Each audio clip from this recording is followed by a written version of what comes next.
Comment préserver notre environnement pour mieux vivre demain? Le grand 1, c'est il faut s'informer pour convaincre les autres. D'après le travail effectué tout au long de l'année, je pense que l'on peut préserver notre environnement pour mieux vivre demain en respectant la nature, en arrêtant d'exploiter l'énergie fossile, par exemple. Par ailleurs, l'exploitation de ces énergies fait augmenter la quantité de CO2 dans l'atmosphère. Les pays riches peuvent aussi faire en sorte de préserver notre environnement. En effet, leur développement s'est basé sur une consommation effrénée au détriment des pays pauvres. Ils peuvent donc agir en ne se basant plus sur cette consommation effrénée. Je pense que nous aussi, nous pouvons agir en arrêtant de jeter la nourriture.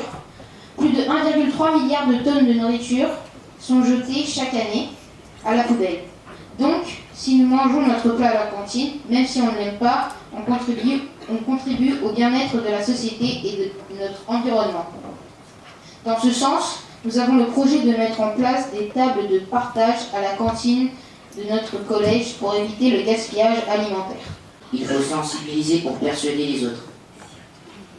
Nous pouvons préserver notre environnement en sensibilisant la société par plusieurs moyens. Par exemple, l'art peut être un bon moyen de parler aux personnes sans être en face d'elles. Par exemple, derrière une création artistique, on peut faire passer plusieurs informations concernant l'environnement. Certaines œuvres sont entièrement faites de déchets, comme certaines sculptures. Ce type d'œuvre d'art permet à la fois à l'artiste de montrer son talent, mais aussi de faire passer un message concernant le fait de jeter ses déchets. Quand vous apprenez que bientôt il n'y aura pas autant de poissons que de déchets dans l'océan, car il y aura plus de déchets, qu'est-ce que cela vous fait? Durant cette expérience, nous avons développé 3 choses: le savoir, le savoir-faire et le savoir-être, à l'aide de différentes sorties et ateliers. Parmi celles-ci, nous allons parler de 2 événements. Tout d'abord, vers octobre, nous avons travaillé sur les déchets et avons fait une sortie nommée « Nettoyons la nature ».